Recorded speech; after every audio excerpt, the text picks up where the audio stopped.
Ladies and gentlemen, mark this date on your calendar with red ink. Yes, the 16th of November 2024 is the grand anniversary celebration of Revelation Revealed Ministry.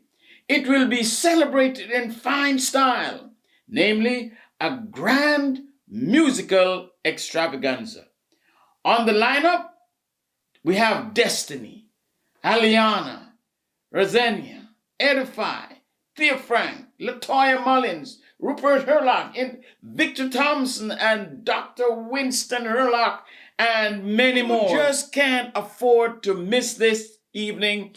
It will be great. Make sure you invite a friend and come out and celebrate with us at the Seventh-day Adventist Church, 4350 Lawrence East in Scarborough. See you then. Good evening, ladies and gentlemen, and welcome to Revelation Revealed Ministry, a ministry designed to explain truth in all its fullest. Once again, I'm so delighted that you've joined us tonight, and we trust that the lectures that you will hear, or lecture that you will hear, will be a blessing to you and to others. I'm so delighted to welcome you back again, and we trust that you'll have a wonderful, a blessed evening. Now, I always have a little scripture for you to encourage you on. And somebody gave me this book of promise and good words. And I bring for you tonight Psalms 33 and verse 18. And it says, "Behold, the eye of the Lord is upon them that fear him, upon them that hope in his mercy." And God never leaves his people. And I know that's why you are here this evening to fellowship and have worship. I trust that God has been keeping you. I know he's keeping you. And I trust that, Pastor Swavey always said, has God been good to you today? And have you been good to God? And that's a nice way of putting it. Before we begin tonight, let us bow our heads for prayer. Loving, gracious Father, amidst the turmoil in the world, we have seen storms and earthquakes. We have seen war and rumors of war. It's going on at the same time. Disease is about to rise again. And it's always with us. But Lord, how long? We've seen so many deaths, funerals, heartaches, and pain. And we have some joy, but our joy is so short and our pain so long. But Father, we bear. Give us the strength to bear and hope for your eternal promise. May you bless us tonight as we open your word or through discussion. May you bring peace and good health to someone by listening to this presentation. We'll take the necessary step to cure or heal or improve in their health. May you grant us your peace this evening in the worthy name of Jesus. Amen. Just before I introduce the speaker, every week you will be hearing this until the concert. So don't be tired of hearing it. But wherever you are, if you're in Toronto, Hamilton, neighboring districts or places, or even province, please remember the 16th of November 2024, we will have our concert here in Toronto. And I'm looking forward to see every person that within the hearing of my voice. I was not surprised, but so happy to hear some of my friends up there. They have seen the flyers and the posters in their different churches or places where they are positioned. And they're so happy and delighted to come and lift up my hands. And especially many of them make note of this is your third year celebration in Revelation Revealed Ministry. And they are so happy to come and support. And I hope that you who are listening will come also. Now, many of you again have been asking how we can acquire our tickets. Now, please, friends, I have put out flyers in most of the churches here in Toronto and neighboring places. And flyers, you'll see them.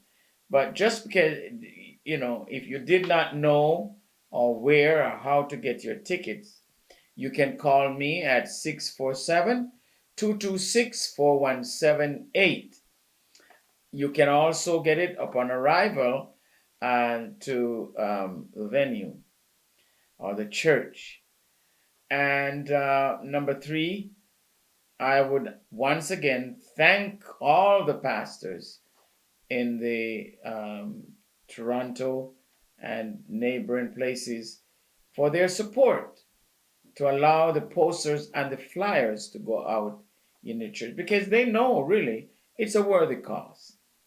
And so you can get your tickets from all the churches that you will see the posters and flyers. And number four, please use your phone and scan the QR code on that screen, and it will direct you to the Eventbrite, where you can also purchase your ticket online. All right. If you have a large family, and I know it's a little bit expensive, please phone me and I will work out something for you. All right. So we want to invite everyone to be a part of this worthy cause. The presenter for the next 3 weeks will be Carolyn Nichols, and she is a registered nutritionist, fantastic presenter, and she has helped so many. And many of you who have listening on Revelation Reveal, you have watched her last year and the tremendous job that she has done. And I'm sure last week we enjoyed her presentation again, healing hypertension. And this week, the 11th, this week will be, oh no, last week was diabetes. And this week is October 4th, healing hypertension. Friends, please share the videos with your friends. And if you need help, you can take up your phone and call the presenter. Her number is on the line, and I'm sure she gave you the number also where you can find her. All right, I hope that you have been enjoying these presentations, and share the videos, and may God bless you as you worship tonight. Again, let us pray one more time. Father, I pray for our presenter, wherever she might be at this time. May you always grant her wisdom, how to make things simple, and that we may able to learn and apply these things to our lives to help us to live more productive life. May you bless us now once again in Jesus' name. Amen. And so enjoy. God bless you. So I want to welcome each one of you to Healing Hypertension. My name is Carolyn Nichol. I am a certified holistic nutritionist, and I have been studying and working in a practical manner for more than a decade with clients with high blood pressure, diabetes, cholesterol, psoriasis, eczema, digestion issues, cancer, and we have had an incredibly high success rate at helping people with all health issues. And how do we do this? We simply put your body back into balance using natural methods and food as your medicine. But I really believe that part of healing is to allow your body to naturally go back into balance. And this happens when you actually feed it right and treat it right and create the proper conditions for the body to actually be in balance and heal. And so it's very, very important that we are creating the right environment and the right conditions. So with that being said, I want to show you today about hypertension. And hypertension, which is also known as high blood pressure, this is basically when the pressure we'll look at it in a minute, but let's look at it right now. So the whole issue with high blood pressure is that, very simply, when the heart beats, it creates pressure that pushes the blood through the arteries, the veins, and the capillaries. So this happens throughout our entire body. And so the pressure is measured of how hard the heart pumps to get it out, and how hard the second force is the diastolic pressure, which is created when the heart is resting between beats. So basically how hard it is to come out and how hard it is to get back through. And so this is very, very important, because your doctor would be able to tell what the issue is by looking at the two numbers, okay? So it's very important that we know what those two numbers are. And so with that being said, is that there's a few things that we need to know. And I'm just gonna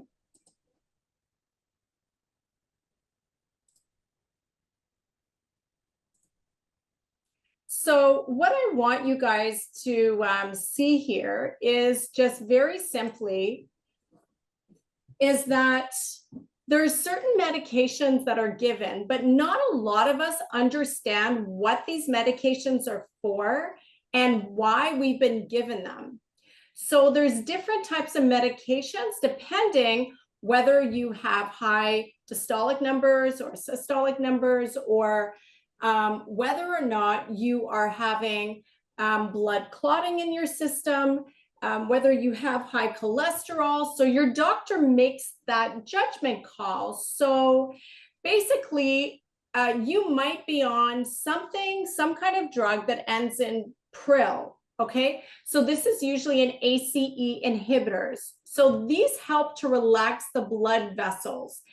And basically, if your doctor suspects that we're having issues in your body and your blood pressure is high, which we'll talk about in a minute, the main reasons for high blood pressure, and your blood vessels are maybe being clogged, maybe you have some plaque forming in there. So it's most likely that they might help you have an ACE inhibitor for this situation. And the reason is that they want your blood vessels to relax and dilate, because it's possible that the blood vessels are narrowing. So benazepril, or there's probably about, I think there's about 6 or 7 different medications that end. So they're pretty much all the same from different manufacturers. Now there's another one, so which is similar, but it's an ARB. So it's the receptor 2 blocker, and this medicine, you'll see that most drugs end in SARTAN. So some sort of sartan drug. A very popular one, of course, is the candesartan drug. So that one is popular. And that also, again, is helping, or a suspicion that it's suspected, it's very possible that we also have a blockage or a narrowing of the blood vessels. So that is also a medication that might be given. Now, it's also very possible that they might suspect a heart condition, that your heart is not strong enough. And so then you might be given some sort of a calcium channel blocker, because this will help not only the heart and arteries to relax, but it will make the heart not have to pump so hard to get the blood pressure out. So it will help to relax the heart, because the heart is in a little bit of trouble here. So that will be your drugs ending in pine. So amlodipine, felodipine. So there's a number of them. Again, there's probably about 9 or 10 different drugs that fall into this category. And then you might end up having bisoprolol. Now it is a beta blocker, and this helps the heart beat slower with less force. So that's why different people are on different medications. Now you might be on 3 or 4 different high blood pressure medications. And if that's the case, then that's because your doctor may have used one, but you know what? It's still having trouble. The blood pressure is still going up. So this is still creating an issue. I think your heart's in trouble as well. So they could put you on a number of drugs. All of these medications do have side effects, serious side effects, actually, from digestion issues to muscle spasms. Some people have nervous system disorders.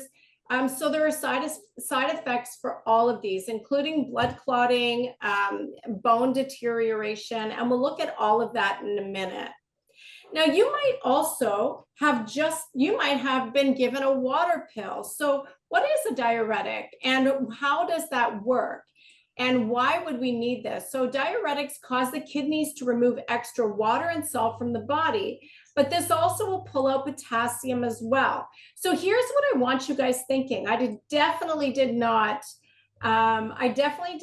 bring you into this seminar just so that I can, talk to you about different drugs and what you should be taking or should not be taking, and help you self-diagnose yourself, because that is definitely not what I'm doing. What I want you to see is that, what is the cause? What's the reason why I need to be on amlodipine or a bisoprolol? Why do I have to be on these different medications? What is the underlying issue, and how can we fix it? So that's really what I want to get across to you today, is to understand that medication is serious. And of course, if you have high blood pressure, that's as serious as a heart attack. So it has to be resolved. But there are natural ways to do it. And I'm not recommending that anybody comes off their medication, but if you can change your diet, and if you can ascertain the cause, why is my heart weak? Why is it pumping way too hard? Why do I have extra fluid in my system? Why does my doctor want to pull out? Because there's too much water fluid happening inside your cells, inside your veins, inside your arteries. There's too much water pooling. Why is that? And why do we need a diuretic? Why do I need a water pill to flush that out? Because the water volume is too high and it's putting too much pressure on the heart. So you may be on a water pill, plus you may be on a medication. There's got to be a reason why the body's holding on to water and salt. And why wouldn't this water go inside the cells or be urinated out? Why is it holding on to it inside the blood vessels? So this becomes a real issue that I want to help you, and hope that I can help you resolve today. So with that being said, is that we have to look at a couple things. Remember what I said is that there are side effects for all medications. So what I want you guys to see today is that, I'm sorry if this is a little blurry, but what I want you guys to see and understand is that, remember what we said on the previous slide, is that a water pill will cause the kidney to remove extra water and salt from the body, but it also pulls potassium. When you're on water pills for an extremely long time, I want you guys to understand something, that 65% of your bone tissue is inorganic minerals. That's how bones become hard. And what is important for you to know is that the bone minerals that are found inside your bone are calcium, phosphorus, protein, magnesium, sodium, and potassium. Citrate ions are also present as well. 30% of bones are water. So what's happening here? What's happening is you're pulling water, sodium, and potassium from the body. Where's your body getting all of that water, sodium, and potassium? Unfortunately, being on water pills for long periods of time can then eventually lead into some sort of osteoporosis condition, arthritis, osteoarthritis. It's very serious because your body starts robbing these minerals from your system, and it starts robbing water as well. But your doctor is trying to help you because the water's pooling in your system and it's not going inside your cells. So this becomes an issue as well. Why is your body holding on to this much water that we'd have to get you on a water pill? There's lots of underlying conditions, but the majority of the population, the issue is very, very, very similar. So the other thing is that you might have a high blood pressure condition because there's too much clotting happening in your blood. And if there's too much clotting happening into your blood, this can be dangerous. And so now you might be also on a blood thinner, an anticoagulant. So that's, of course, going to help you not have a heart attack or a stroke. But I want you to know and understand, friends, that having your body be able to make blood clots is extremely important. Anytime you have an abrasion, this is your body's natural way of being able to heal you. So this is very, very important.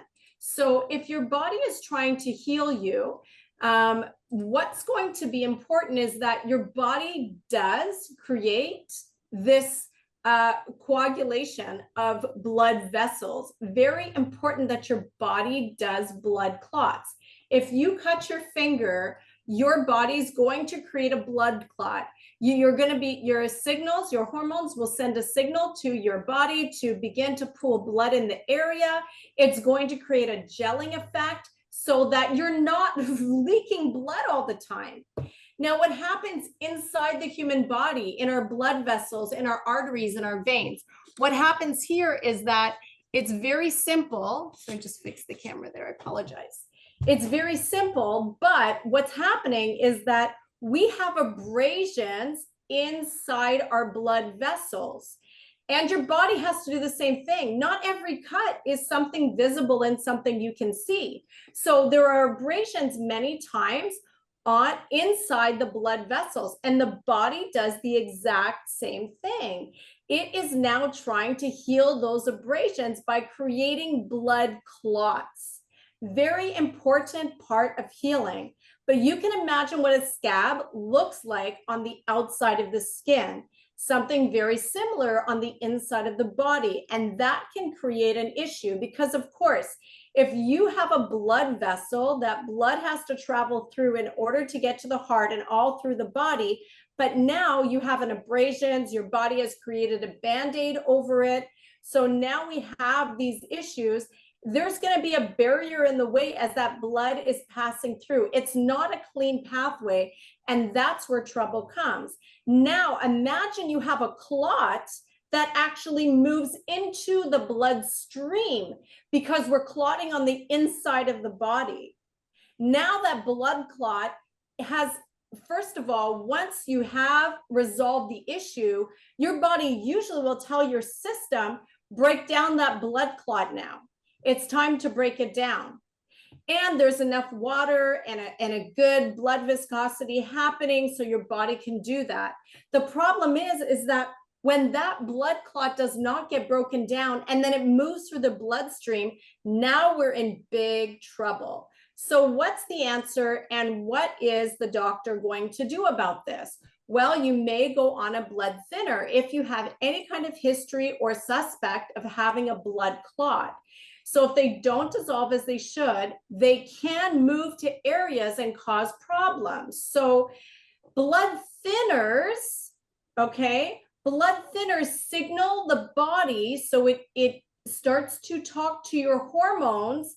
It signals the body to stop the formation of clots. It doesn't get rid of clots, but it stops your body from making clots. Now, warfarin is a vitamin K antagonist. It will actually stop your body from producing vitamin K in any great amounts. I don't know if you guys know this, but vitamin K is one of the main vitamins that are called to the site whenever there's an abrasion or a lesion in the body that needs clotting. So the problem with that is that many people that are on this drug, if they get cut, they could bleed profusely without having that clotting factor. In fact, any blood thinner is trying to slow down the blood clotting process so that you don't keep doing it. Well, here's the big question that I have, that I would ask: why is my blood clotting? That's the question of the day. Why am I having blood clots?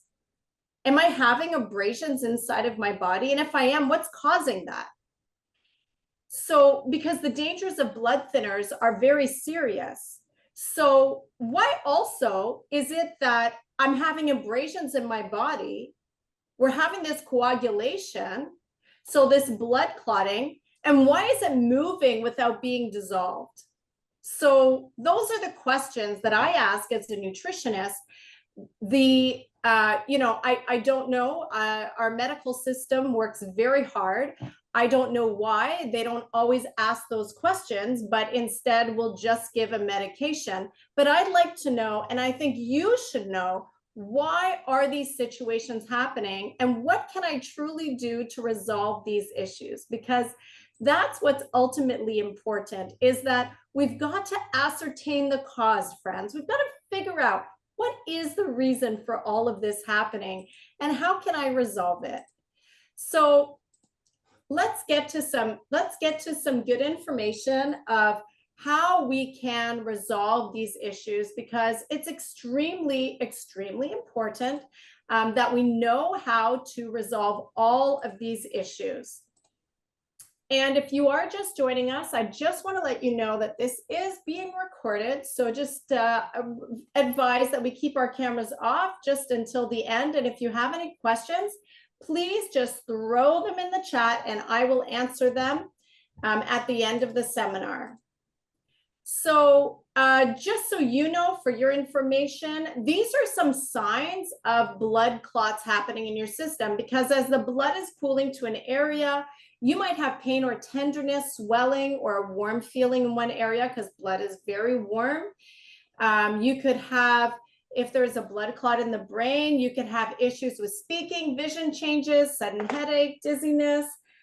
You could have chest pain or difficulty breathing if it's happening in the heart or the lungs. So my hope is that nobody is in any kind of situation where they might have a blood clot. I'm really hoping that that is not the case for anybody here.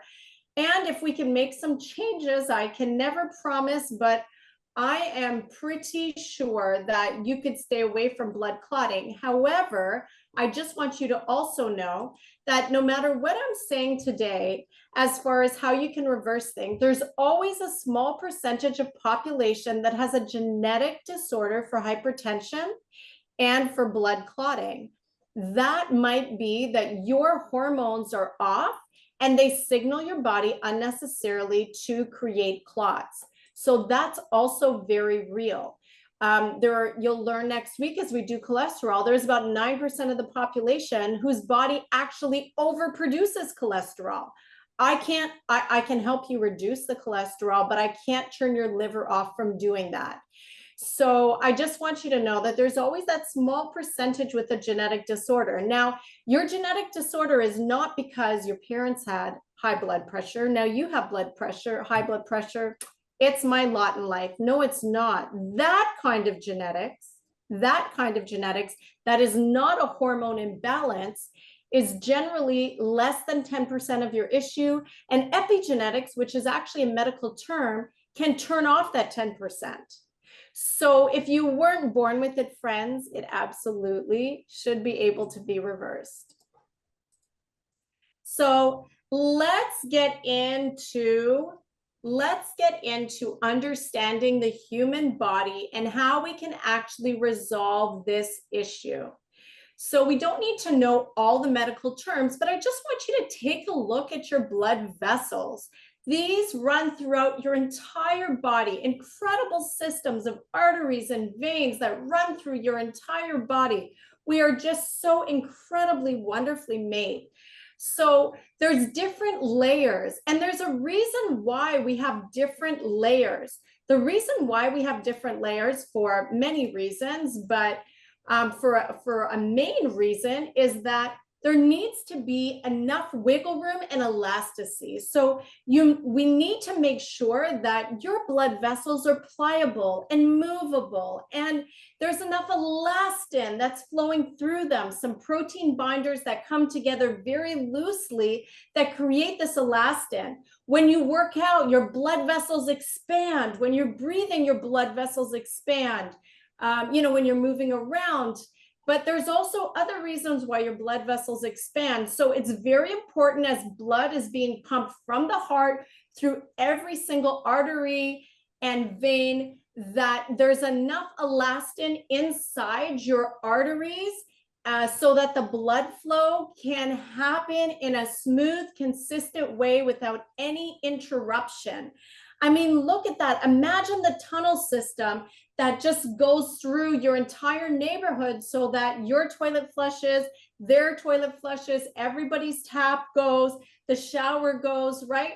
So you've got an incredible plumbing system that we never see that runs, but anything gets blocked. And I mean, those tunnels, you see them sometimes on the side of the road before they're going to put them underground. They're huge.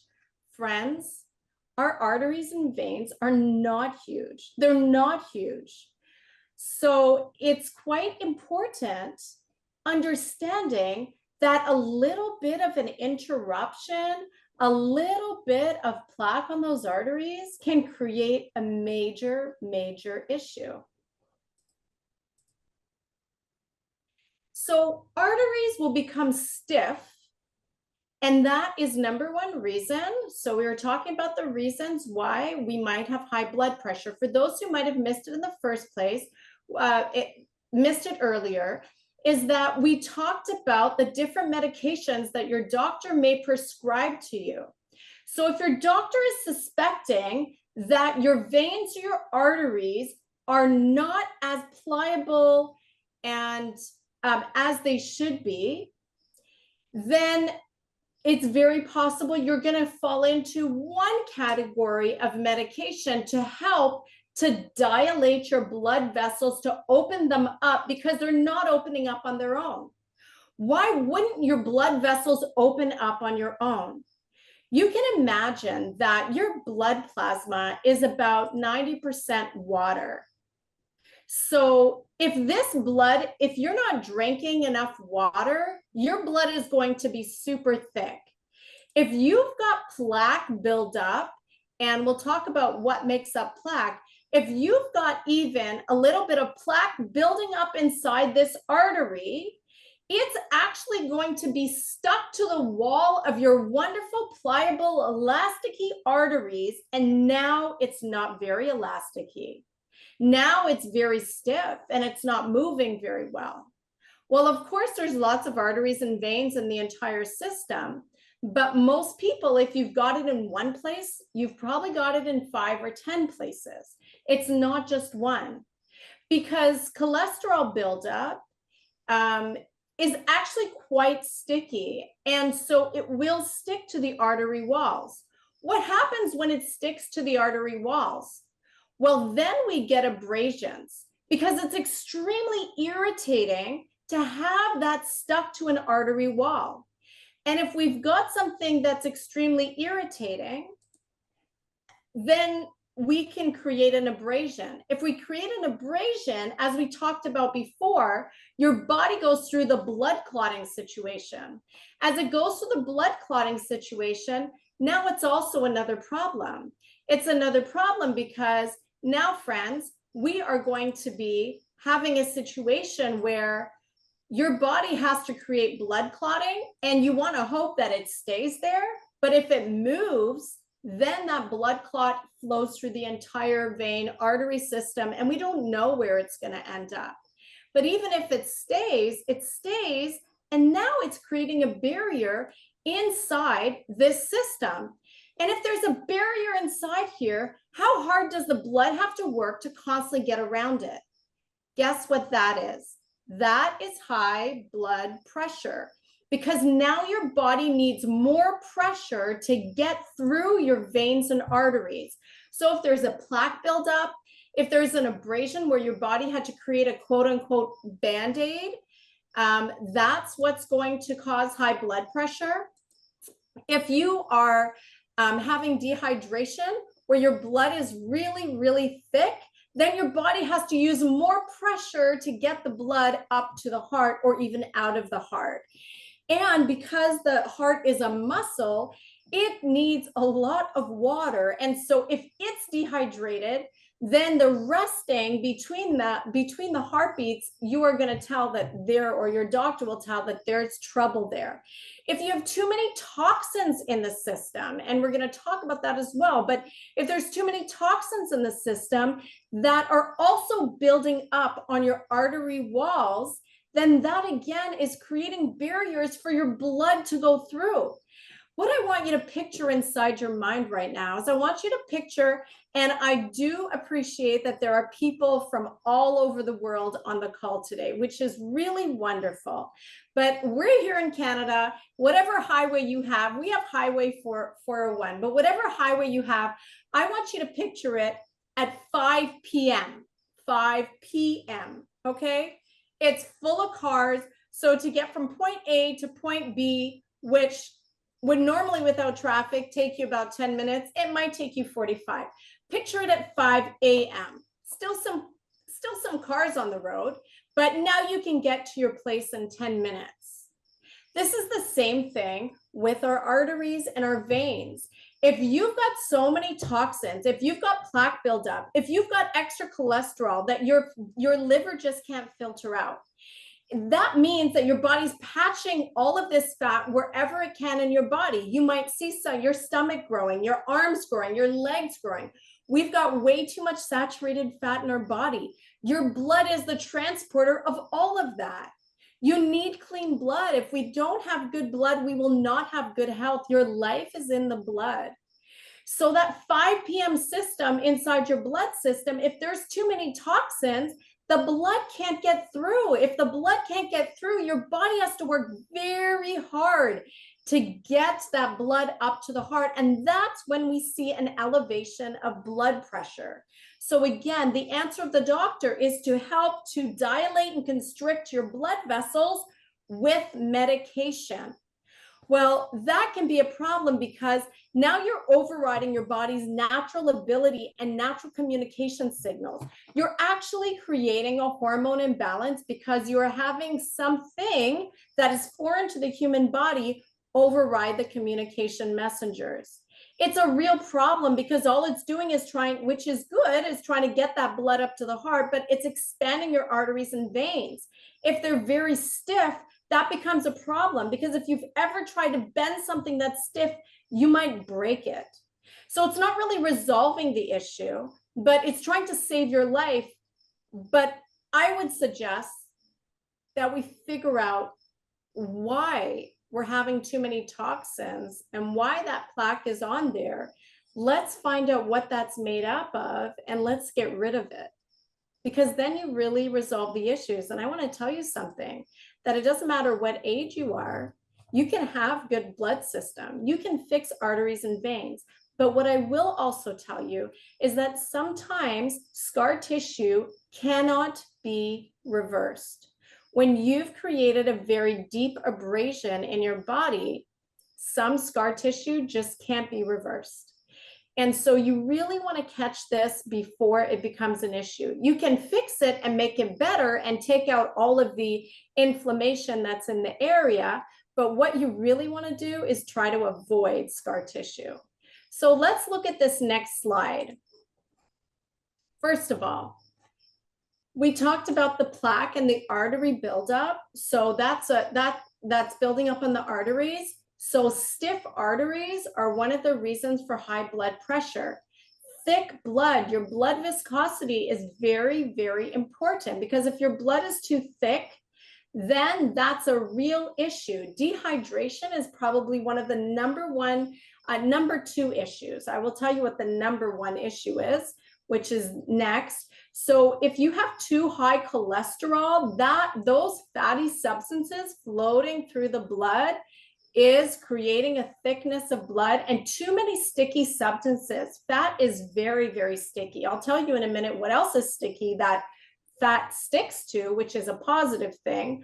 But also, folks, I want you to understand that high cortisol is a major issue. It makes the blood very thick, and it creates abrasions on your artery walls. What is cholesterol? What is cortisol coming from? Friends, that's nothing more than stress. When you're frustrated, when you are upset, when you are constantly in a place of not forgiving somebody or being angry with somebody, when you stay up too late, when you are not getting enough sleep, when you don't like your job, when you have deadlines to meet, cortisol is releasing. When you encounter a bear or a dog jumps in front of your car, yeah, your cortisol goes up too. But your body can deal with those if it's just a momentary situation. If you are constantly releasing cortisol through your blood vessels, we are going to have some serious thick blood. Toxic buildup is also another major issue for thickness of blood. When there's just way too many toxins and we are traveling on our highways at 5 p.m. at night rather than 5 a.m. in the morning, then you will see there's just way too much traffic. Look at this beautiful blood system. That's what it should look like. White blood cells, red blood cells. That's what it should be. Unfortunately, if we took a live blood analysis, you see debris, you see fat lipids, you see myocellular lipids, microscopic pieces of fat, and they're sticky and they stick to things. And you see lots of toxins floating around, and we see heavy metals floating around. Most of our blood system is a real problem. But I just want to tell you that it's fixable, but it does matter. It does matter what you put in your body every day. Your blood cells live for about 120 days. You can repair your body in 3 months. Give it 6 months and wow, a year, you're almost brand new. It's really incredible. I also want you to look at this last thing, is that longer travel distance is a big problem. So if you have put on too much weight on your body that's above what your body frame can handle, now your veins, your arteries, they're all stretched. Now your body has a much harder time. Your heart has to work very hard because now it has to pump blood through a much greater diameter. And so that longer travel distance is very exhausting for your heart, and your blood has to stretch throughout all of those veins and arteries. So that's a real problem too. So let's just look at this plaque on your artery walls. It's made up, the plaque that's on your artery walls is made up of substances that I think that we are all very familiar with.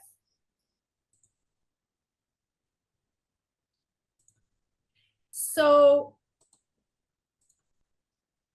it's made up of deposits of fatty substances like high blood pressure. Okay. I'm going to just ask No, all this the is about health at the end, okay, if that's possible. So the plaque on your artery walls are made up of fatty substances like cholesterol, cellular waste products. So friends, remember that I said that your cells live and die in about 120 days. So since that's the case,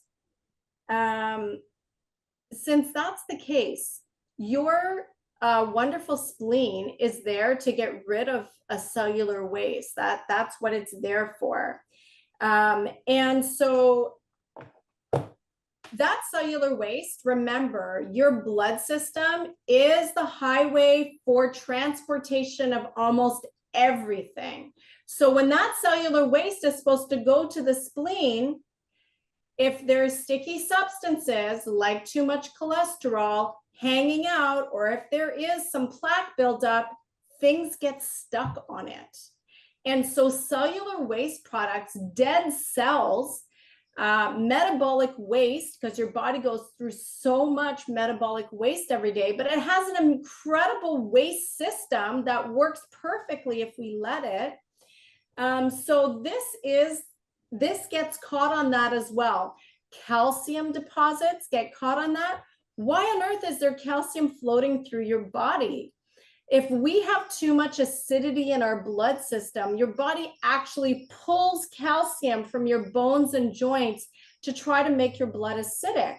As that calcium is floating through your bloodstream, it too can get caught on fatty substances and create and join that buildup on your artery walls. And fibrin, if you have that, which is the byproduct of animal products, of sugar, and of caffeine. So that's what, under a microscope, the plaque buildup looks like on your artery walls. Friends, is this reversible? Is this fixable? First of all, is this avoidable? 110% it's avoidable. Once it's in there, can it be reversed? Well, what I will tell you is that there isn't a medication on the planet that reverses it. The medication just expands your artery walls. It expands your veins.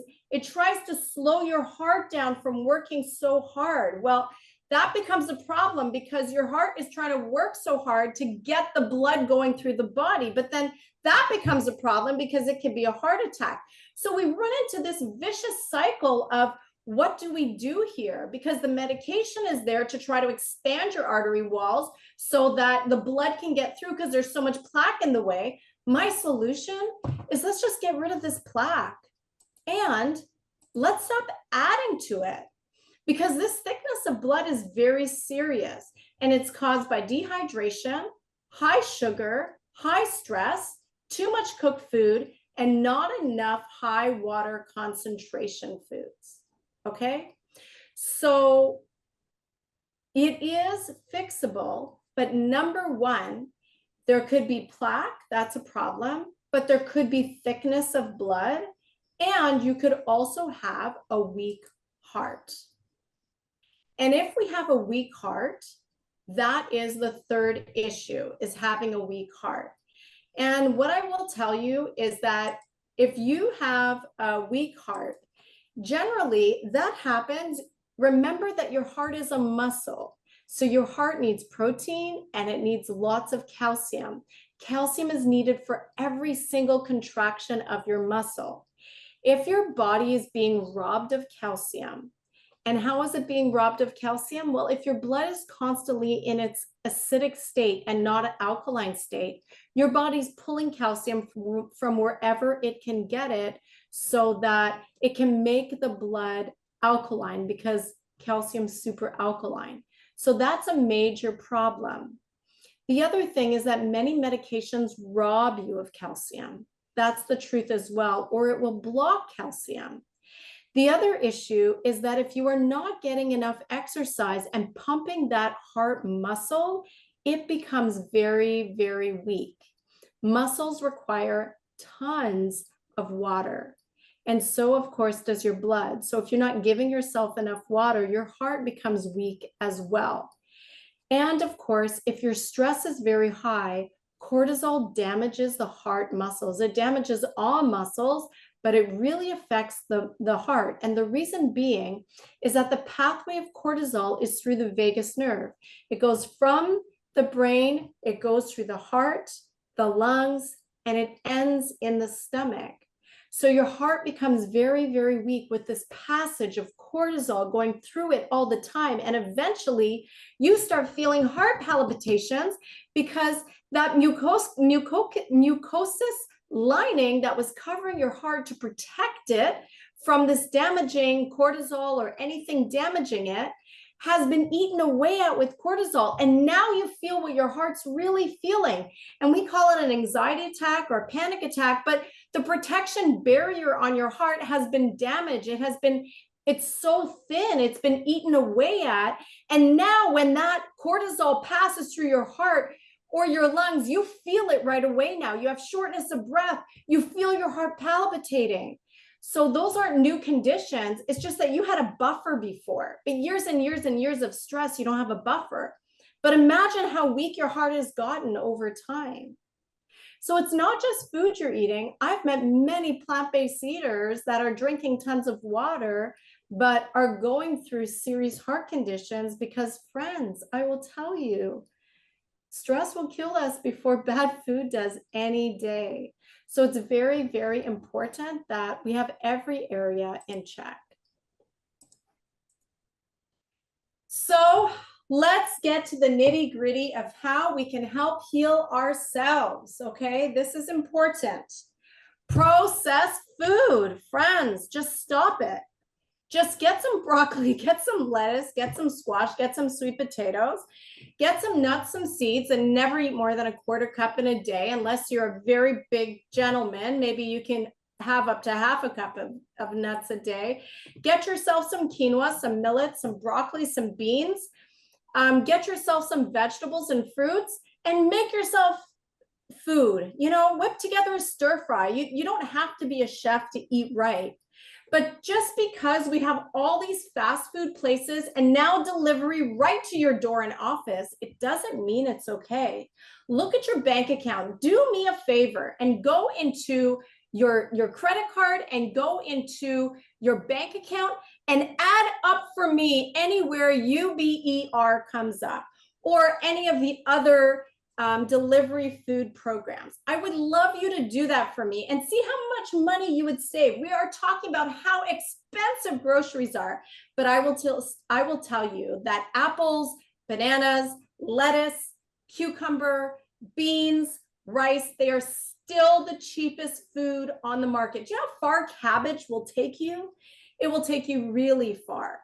And so there's really no excuse except for our time and our discipline. And if you can't put time in to making one big batch of a stir fry so you can eat it for the next 3 days, chop up your salad for a few days, put it in an airtight container, you know, spend some money on some good glass containers that you can put in your fridge that are nicely sealed. Doing that rather than the processed food, because I'm going to tell you, fast food places, 99.9% of them don't care about what oils they're using. If there's vinegar, sugar, MSG in their food, I don't care if it says that it's fresh is in the name or not. It is going to have things that are going to create health issues in your body. And if you're regularly eating them once a week or more, that's regular, it's going to create a problem. Fast food once a week is a problem. So yes, once in a while, you're going to go out for something to eat at a nice restaurant, but this should not be an everyday or an every week situation. And so with that being said, I really want you to think about processed food versus whole food, because as soon as you go to the grocery store, even if you're going to the grocery store, as soon as you take something home that has to be opened out of a package of prepared food, it is compromised. It's compromised. And I'm not talking about opening up a package of beans. If you read the back and it only says beans or it only says rice, you're good to go. But as soon as it has any other ingredients in it, it has been compromised because there needs to be preservatives. There needs to be something in there in order for it to keep that fresh on the shelf. Now, you will notice that all the good restaurants that care about their ingredients are closing up left, right, and center because it's too expensive to provide that at an economical level. but you can do it yourself from home, and it's much cheaper than buying takeout food. So I want you to really think about how much takeout food you are purchasing. And if you're doing it 5 days a week, bring it down to 2 days a week. Pick a day and prepare your food, because this is super, super important.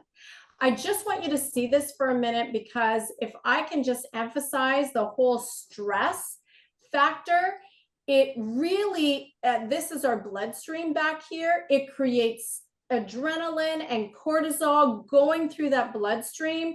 It creates so many issues for your liver, your blood pressure, your heart, your lungs, your vision. So we really, really, really need to try to get stress under control. Friends, there's one more place that high blood pressure comes from that I want to close this seminar with.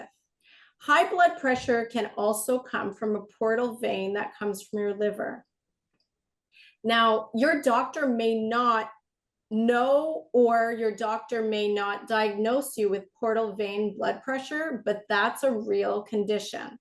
And why would we have this condition? Because through your digestive tract to the liver, there's this incredible portal vein. It's there for a most miraculous reason. But portal vein high blood pressure is a condition that many people have, and they don't even know that they have it. And so you would be able to know this for a couple of reasons, is that if you're having major digestion issues plus high blood pressure, it's very possible that you are having portal vein blood pressure, because that means that you're not digesting food properly, and you may have a backup at that portal vein.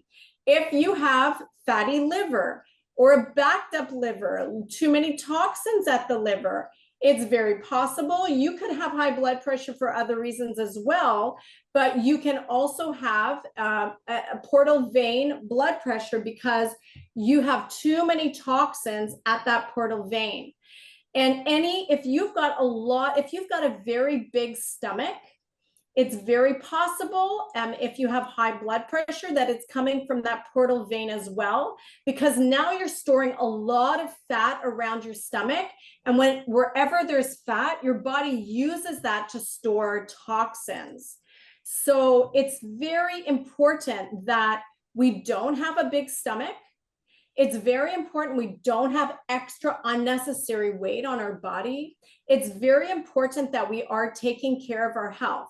And if you have digestion issues, you need to deal with them as quickly as possible, but understand again that that portal vein that I told you that stress cortisol runs through, that portal vein goes from your lungs, your heart, and it ends in the stomach. So most people with major digestion issues is because they're stressed out, because cortisol keeps dumping in the stomach, and now your stomach starts to hurt, ulcers, diverticulitis. It's ultimately from stress. So we need to work on the stress factors and how to manage anxious thoughts and anxiety. You may be just eating poorly. You may truthfully also be having too much inflammatory foods. So the solution here, it's not a quick fix. And if there's one thing I'll tell you, I can get blood sugar down for somebody much quicker than I can get blood pressure down. And the reason being is that blood sugar is usually an issue with diet almost exclusively. But blood pressure, you can see, is so serious. It's eroding away at arteries and veins, or it's doing the opposite and creating too many abrasions in there, which are being covered by plaque band-aids. Or plaque is being caught up in the artery walls. But I can help you change your diet, but I can't turn your stress off.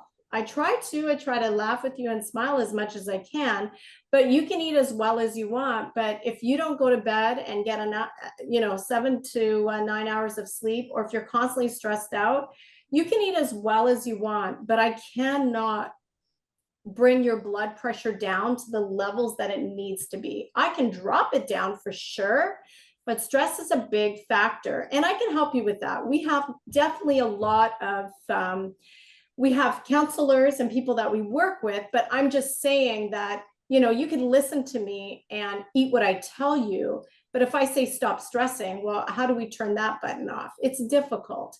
But here's the solution. Here's what I want to tell you. Hydration. Okay, so your body weight divided by 2 divided by 8 is how many 8-ounce glasses you need to drink. Okay, and so your weight divided by 2 divided by 8. Wow. I just wanted to make sure that everybody got that. Okay, so your weight divided by 2 divided by 8, and it's in the chat. That's how many 8-ounce glasses you need to be drinking every day. And here's the thing, if your diet consists of mostly cooked food, you don't have big salads and you don't have some fresh fruit in there. And by the way, friends, you might be saying, oh yeah, I have lots of fresh fruit. Well, you need vegetables a lot more than you need fruit. So don't just eat fruit. Have a few fruit in the morning, but if you have high water concentrated fruits, lettuce, cucumbers, celery, these are full of water. This will thin the blood. But do you know what else it will do? Let's move on to more fiber. That portal vein that goes from your digestive tract to your liver, guess what? Fiber is super sticky. So if you have too much cholesterol, if you have that sticky lipids that are in your body, then believe it or not, the sticky fiber attaches to the sticky lipids and pulls it out of your system. But if there's no fiber by that portal vein, your liver can't send the fat there. It's a problem. Then it piles up on the liver or goes back into the bloodstream. So just by adding fiber to your diet, you can start to clean up your system rather quickly. It's really, really incredible. But you must have fiber. And I'm not talking about, some sort of a powdered fiber that you're going to take or having more bran flakes or bran muffins. That's not the fiber that's super sticky.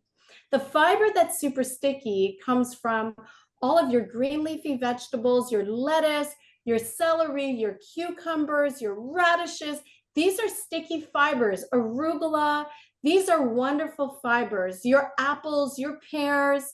But again, focus more on the vegetables and the fruits, and that will help you in a great way. But the more fiber you have, the more of that cholesterol can come out of your system. Avoid inflammatory foods. So foods that make the blood very acidic, that have high uric acid. We're talking about chicken. We're talking about dairy products. We're talking about beef and pork and things like shrimp and oysters. Very, very highly inflammatory foods. Wheat is highly inflammatory. Cheese is so inflammatory. Remember also that we talked about that even caffeine causes high blood pressure in a very big way. So you want to make sure you're avoiding caffeinated products, sugary substances. Of course, less stress is important. Keeping your liver clean, which I'll talk about on the next slide, less toxic waste, and less cholesterol. Friends, your body produces all the cholesterol that you and I need. So when you eat an animal, you get their cholesterol plus yours, but your body produces all you need. So unless you're running around and you're burning through so much cholesterol because you're a very active person, we are having way too much cholesterol in our system. And you will learn next week that cholesterol is not just coming from your animal products. You would be surprised. So, or maybe you won't be, but find out next week. So here's the thing. I want to show you what your day should really look like, is that we need to have lots of raw, fresh food in our diet. We need to be drinking water. We need big salads every day. You want to be having 2 to 3 cups of fruit. If you're a diabetic, we'll have to do a consultation to tell you which fruit to eat. But you want to be having most of your day, 50% of your day should be made up of fresh food. Before you're going to eat, even if you don't listen to Carolyn, you still want to eat your chicken, have a big salad first. Before you go into your oatmeal or your eggs or chia pudding in the morning, have your fruit first. Between your meals, stop snacking. Stop snacking. Just drink water and only water. very important. All this fiber, friends, in this salad, that's just going to cure you. It's going to pick up the toxins and the cholesterol that's in your bloodstream. It's going to move your bowels. It's going to thin out your blood because it's mostly water. Plus, it's raw. It's going to give you so many nutrients. Amazing. So for breakfast, you want to have your fruits first and then your buckwheat porridge with some walnuts, but don't put your fruits on top. Make your fruits your main event. Your porridge is next. Between your meals, just drink water. And before you have your main course, have a big salad first. And friends, water, water, water. And in the evening, keep it light. Stop having these heavy meals and going to sleep, because while you're sleeping, your body cannot heal of your high blood pressure issues. Avoid processed food. Avoid too much sugar or refined sugar, period. Alcohol, caffeine. Friends, just because they're available and alcohol's all at our grocery stores now doesn't mean it's good to take it. Doesn't mean it's okay to smoke or use marijuana just because it's legal. There's even places in India, do you know, that marijuana is illegal in many places, but tobacco is actually, there's a few small places in the world that tobacco is illegal. But regardless, is that none of these things, because they're available to us, are actually helpful to our system. May I say something that is like really from my heart? I really think the main issue with society today is that we lack discipline and we just lack self-control. And that's probably the biggest problem in our relationships, in our food, in our health. We can say as much as we want that we don't have time to prepare foods, but it doesn't take that much effort. We lack discipline. We don't know how to manage our time. You have to eat. So let's make choices of how to eat. Let's start planning. Let's be a lot more disciplined than we are, because this doesn't look good 5, 10, 15 years from now if we don't make a change. So in closing here, I want to just give you some of the natural remedy solutions. Beets, guess what, friends? Naturally dilate your blood vessels. Isn't that amazing? So does celery, and so does garlic. Incredible. You know, I get my clients like, your blood pressure's high, throw that garlic in your mouth and start chewing, or boil your garlic in some water and make a garlic tea. Fiber that you will find, like psyllium fiber, is also helpful because it can pull some of the plaque away from your arteries. And these are hawthorn berries. Hawthorn naturally brings blood pressure down, and so does hibiscus, but hawthorn is powerful at doing that. And so you could get a hawthorn tea. We sell it at the stores. Jesus, keep me near the cross, the precious fountain, free to all a healing stream, flows from Calvary's mountain. In the cross, be my glory ever, till my raptured soul shall find rest beyond the river. In the cross, be my glory ever, till my raptured soul shall find rest beyond the river. And kneel the cross, O Lamb of God, bring its sins before me. Help me walk from day to day with its shadows on me. In the cross, be my glory ever, till my raptured soul shall find rest beyond the river. In the cross, be my glory ever, till my raptured soul shall find rest beyond the river. Near the cross I'll watch and wait, hoping, trusting ever, till I reach the golden strand, just beyond the river. In the cross, be my glory ever, till my raptured soul shall find rest beyond the river. In the cross, be my glory ever, till my raptured soul shall find rest beyond the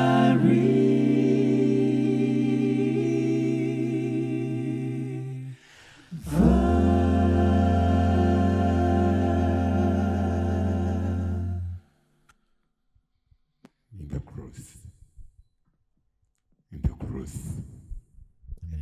be my glory ever.